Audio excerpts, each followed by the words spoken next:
Hey, welcome back, everyone. Well, Trump is readying a big announcement for this Friday. People are, of course, suspecting that he might announce his 2024 run. It's not quite clear yet, but I'm going to give some of my take on why I think that's actually likely. I'm going to show you some clips as well of his hinting at this. This coming Friday, he's announced a major announcement. Also, folks, news outlets are warning of a, quote, radical plan, and that's their words, not mine, that Trump is working on, and they claim that he has something called the Section F, which, I mean, this is mainstream, like, not conservative media by any means. They're claiming he wants to use Section F to get rid of the deep state, and I'm going to show you exactly what they mean by this, what Section F is. I'll show you some of the documents on it. We'll go over it. Also, folks, we have a great interview we'll be showing later in this episode. I spoke with Dr. Simone Gold, actually, at Turning Point. Those of you who don't know, she was one of the doctors. She was with America's Frontline Doctors, the founder. She was arrested at January 6th, or soon after, and she's being sentenced to 60 days in prison for criminal trespassing. She's going to prison today. We spoke with her just a little bit ago, so I will be showing you the interview with her today as well.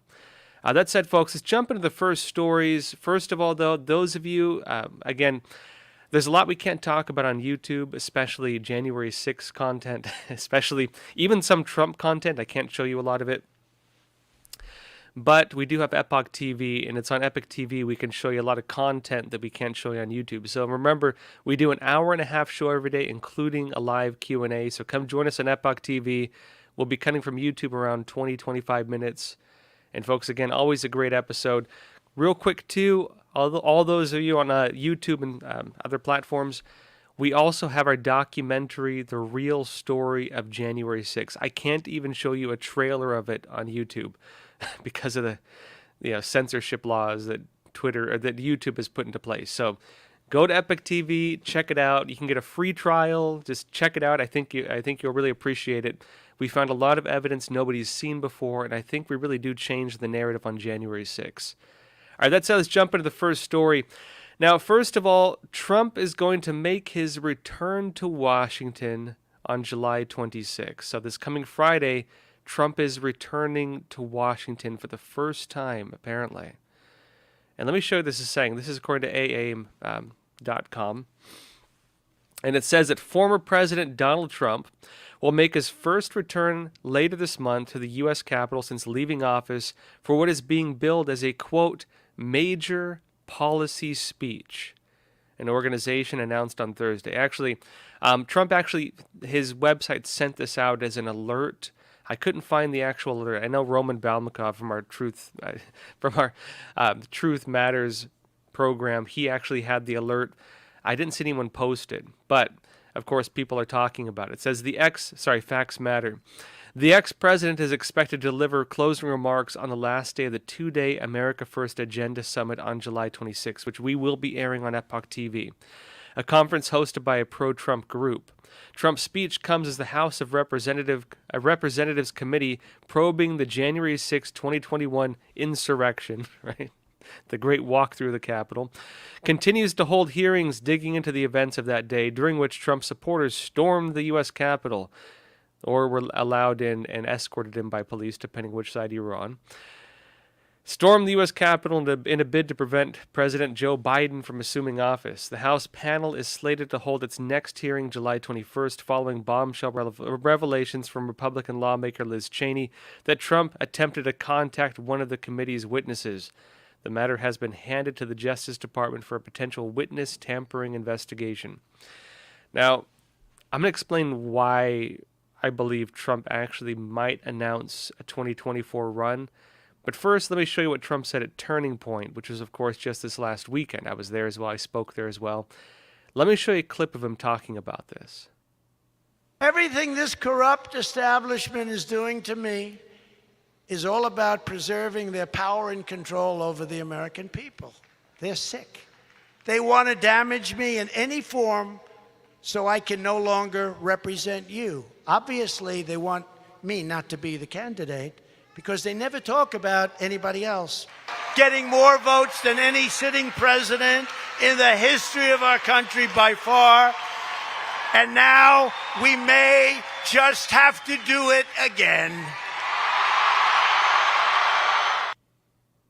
All right, so that is not his official announcement yet. Again, this coming Friday, he's going to make his major policy speech, as they're saying.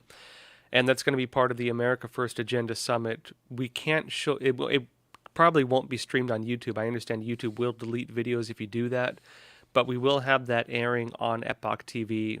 We've been actually broadcasting a lot of his speeches and so on.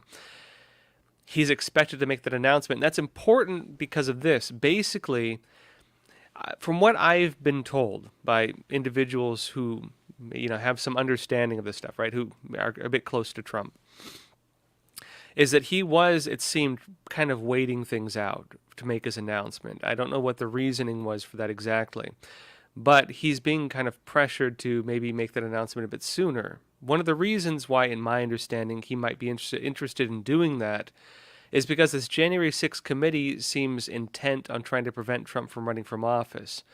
Of course, this January 6th committee, and mostly Democrats, they have two Republicans who voted to indict Trump, who Pelosi selected, the Democrats selected, and who, I remember they turned down the Republicans who would have actually made this a balanced committee, meaning the committee itself is technically unconstitutional. They're basically an inquisition. They want to prevent Trump from running for president, and at the very least, they want to undermine his campaign. Even New York Times has said the quiet part out loud, admitted this fact, that the select committee hearing to investigate January 6th, the purpose is to, again, try to mess with the elections. If Trump announces his 2024 campaign, they cannot indict him. That's going to be important. At least they can't really do much with it until at least after the campaign. Meaning that if he can, of course, announce his campaign, not only will he have that, I think, not only will he be able to get around them trying to block him from running, which I think is what they're really trying to do, but he can also start breathing new life into the narrative. Really, we've had a very one-sided narrative on a lot of the mainstream press, whether you're watching YouTube, whether you're watching Twitter, these different platforms, because most other voices have been stifled. I think people don't realize that, frankly, the minority are the folks that really are on that side. And really, they're trying to prevent these kinds of discussions from coming out, I believe, because, again, they're afraid of this movement. One thing Trump was good at when he was running for president back in 2016 is he was good at basically insulting people. And I know a lot of people didn't like that part about him, but in my opinion, that was actually one of the most important parts about him. Because a lot of these organizations, a lot of these groups, a lot of these politicians, they put a lot of effort and money and time into refining their images. And Trump was very good at making all of them lose face. Even Obama, for example, was known as kind of being, pretty sleek and well-presented. Trump made a fool of even him. And so he was very good at that. He's very good at blowing up narratives. He's very good at destroying kind of the momentum of different operations that you have that really are trying to have a very clean and polished, veneer. He's very good at just taking that and just throwing it in the trash and pointing at it and make everyone laugh at it. It's going to change, I think, the political discussion once he does announce his run. And that's going to be significant on a few different areas. One is, I think, adding balance back to the kind of mainstream political discussion. And two, he's going to put the media in a very funny position. I noted that if you publish Trump's videos on YouTube, there have been previous cases, even very recently, where people will have their videos deleted and YouTube will give them a strike, meaning that you can't even watch his full videos on YouTube a lot of times. There are other platforms people can watch them on now. Epic TV, again, we air that. We usually air the full ones live. At the same time, too, he's going to put a lot of the legacy news outlets in a tough spot because they have two choices. Ignore Trump, right? Or cover Trump. If they ignore Trump, that means that basically people have to go to other sources to learn what he's saying, meaning they're going to miss out on all that coverage. And frankly, because of falling ratings and the way that ratings fell for most of them after Trump left office, I don't think they can afford doing it. And on the other side of this, if they choose to cover him, well, basically they're going to be promoting him, whether they intend to or not, which they were accused of doing back in 2016. It's a very kind of, stuck between a rock and a hard place kind of move that they're going to be stuck in. This being said, Trump is he is the projected winner already for 2024. Of course, you may be aware that former Vice President Mike Pence is going to be running against Trump. Photos of Pence's speech, which happened at the same time as Trump's speech just very recently, suggest that Pence doesn't have anywhere near the momentum Trump does. And I know that talking to people too, most Trump supporters tend to see Pence as kind of like a Brutus type figure. They believe that he betrayed Trump, meaning that it doesn't seem like it's going to go that far, just being blunt. But at the same time, too, Pence does seem to be the choice among the establishment Republicans, which we'll get into in just a bit.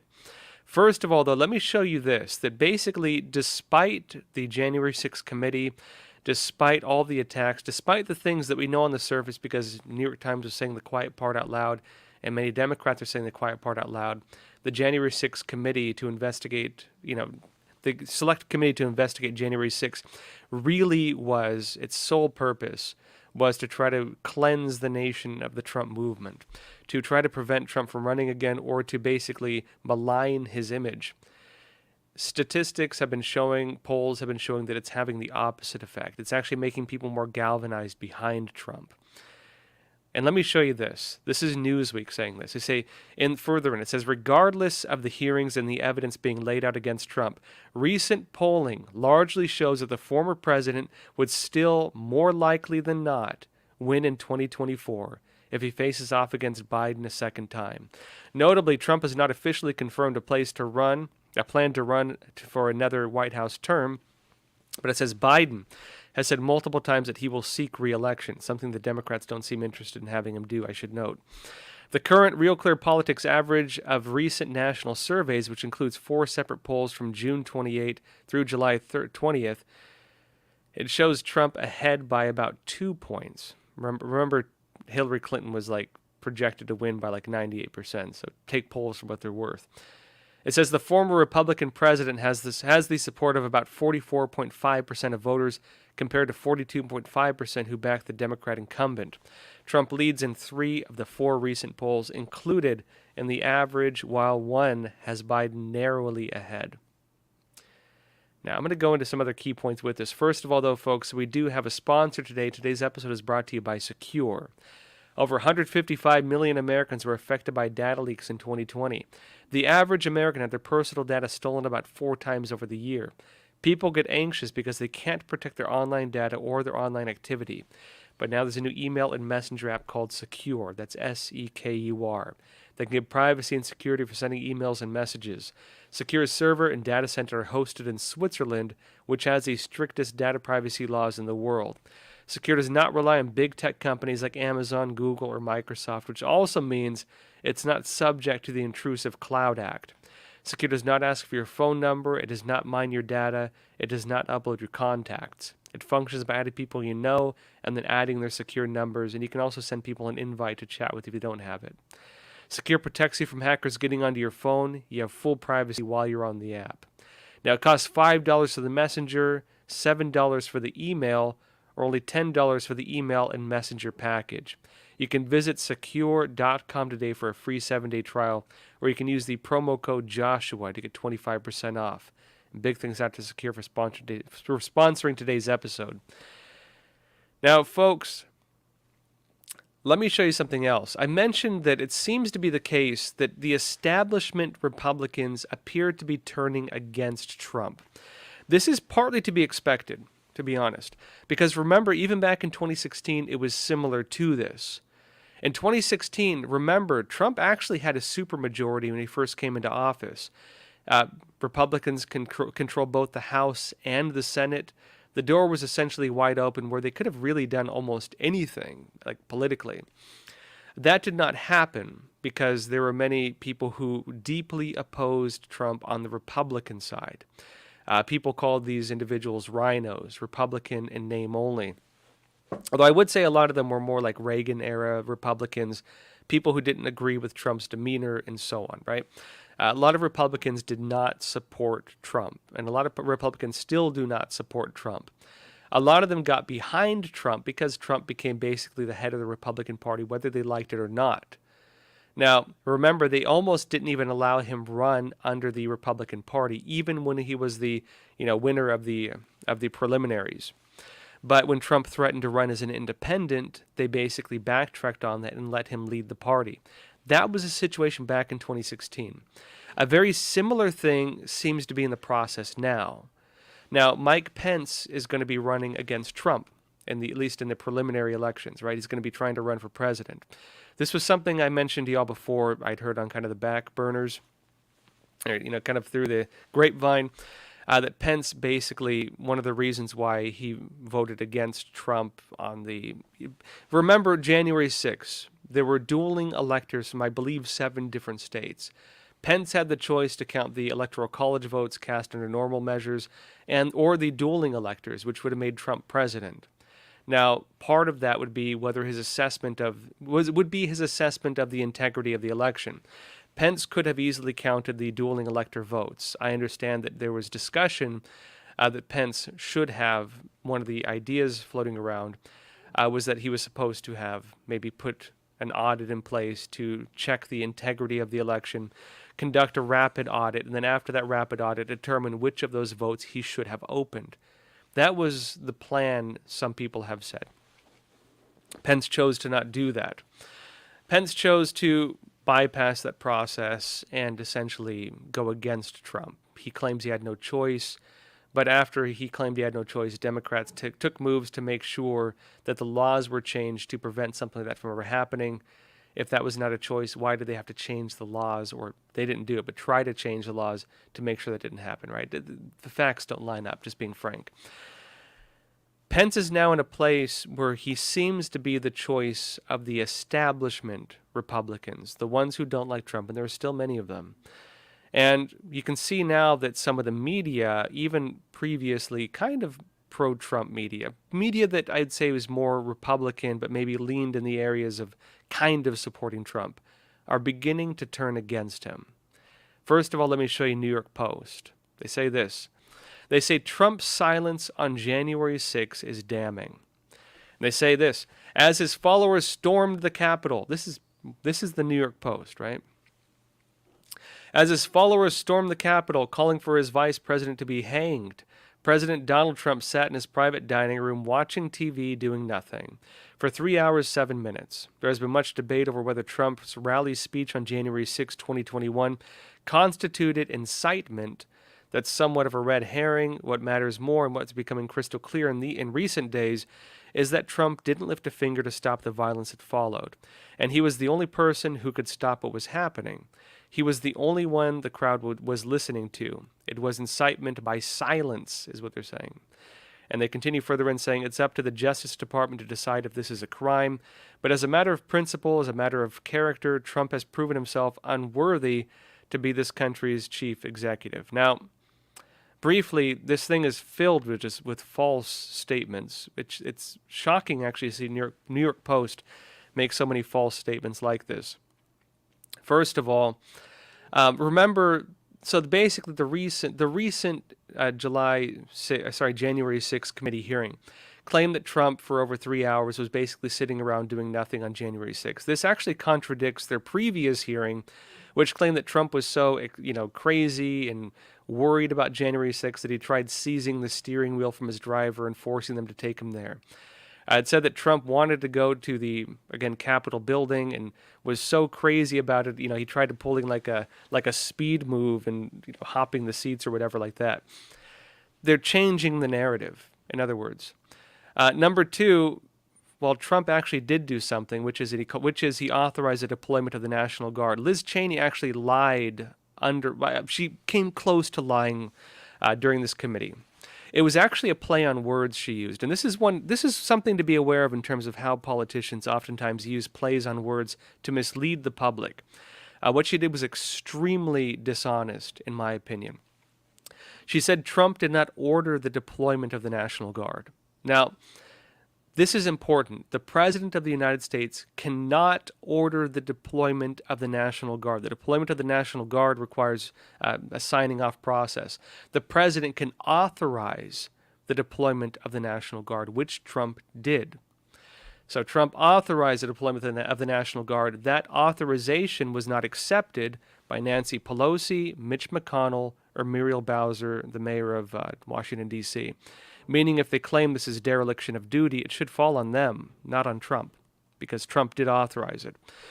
And also it's important to note that Trump did also do something, which is he sent out messages, even a video message, telling his supporters to be peaceful and go home, and Twitter deleted those messages. He made an effort. He couldn't go there. He tried telling people to go home. Twitter deleted his messages and locked his Twitter account. So, the whole thing is a bunch of nonsense, frankly.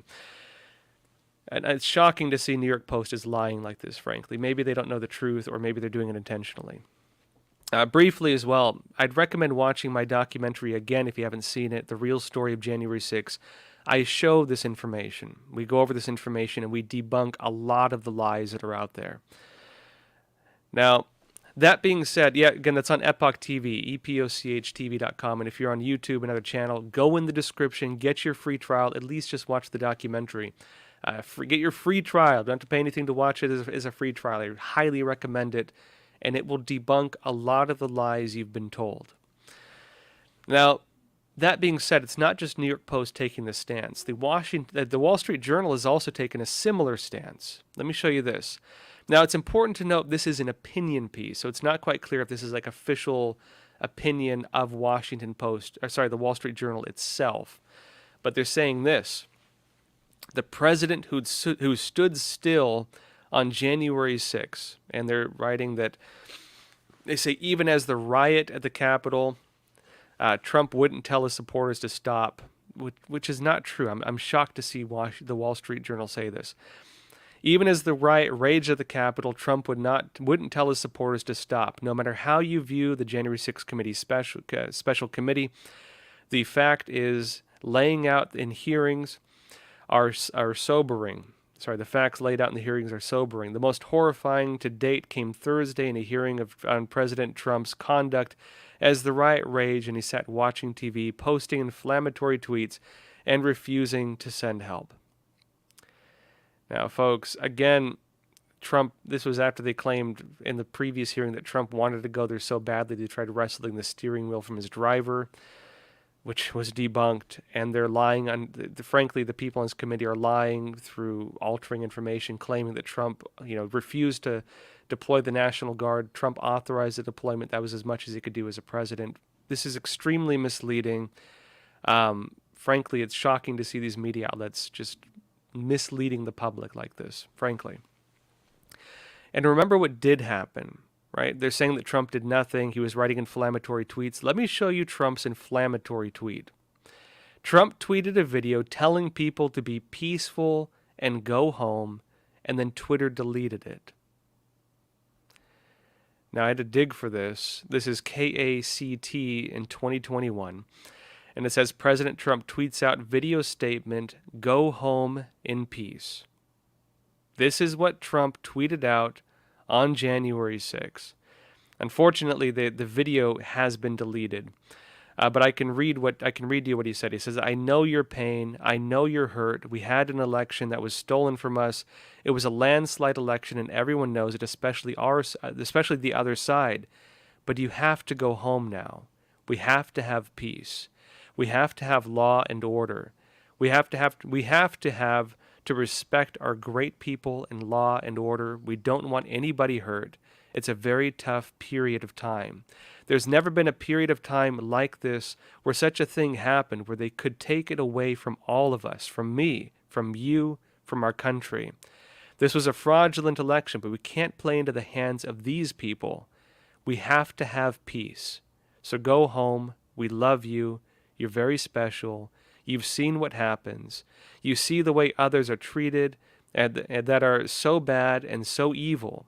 I know how you feel, but go home and go home in peace. That is what was deleted. by Twitter on January 6th. That was the quote-unquote inflammatory tweet, as the Wall Street Journal calls it. That was the post that seemingly everybody's ignoring that Trump made that day. And I think there's a serious question on why Twitter deleted that tweet and then locked Trump out of his account. I think if there ever is a real committee investigating January 6th, why Twitter deleted that video should be one of the biggest points. And especially why different politicians are claiming that Trump did nothing that day or said nothing that day when that's what he said, what I just read you. Now, folks, Trump is allegedly gearing up for 2024, and there's something interesting happening with this. Now, briefly as well, this coming Friday, Trump is expected to make a major announcement. They're calling it a major policy announcement. This is his own words. This is going to be during one of the Trump events. We are going to be airing it on Epic TV. You probably can't watch it on YouTube, so if you can't find it, you know where to find it now, epictv.com. That being said, a lot of the mainstream media right now as we speak, they're warning that Trump has a new radical plan. And they're saying this is, and this is legacy news out. This isn't like conservative media necessarily saying this. This is like Axios and stuff. They're saying Trump is going to use something called Schedule F to eliminate the quote-unquote deep state. They're freaking out about it. They're warning about it. I'm going to tell you what they're saying. But first, let's jump over to Epic TV, folks, because there's a lot we can't talk about on YouTube. Come join us now. Again, we do an hour-and-a-half program. We also have the interview with Dr. Simone Gold. We got her on camera talking about what she's facing just before she's going to prison today for 60 days for criminal trespassing on January 6th. So come join us on Epic TV. Interview Dr. Simone Gold, Trump's Schedule F to eliminate the deep state, and also our live Q&A. So come join us now. Before we jump over, let me show you a quick trailer. I think people have been wondering about basically immune failure and the problems we're seeing with this. Dr. Robert Malone has some possible answers on why this is happening. Let me show you a trailer of this also.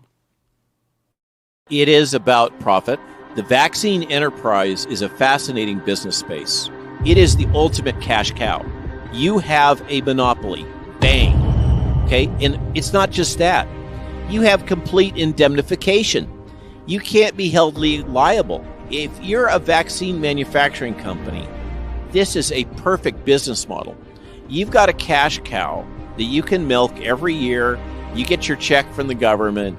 You sell them more vaccine. You don't have to improve it. We have one of the worst mortality rates from this virus and this disease in the United States and the entire world. And it is the consequence of active suppression by Health and Human Service of early treatment. And the question that we all have, why have they suppressed early treatment? All right, folks, again, that's only on Epoch TV. Now come join us there. Again, get your free trial. It's in the description below. And also watch the documentary, The Real Story of January 6th. We have evidence nobody's seen before, and the world needs to see it. All right, we'll see you over on Epic TV. Jump over. All right, folks.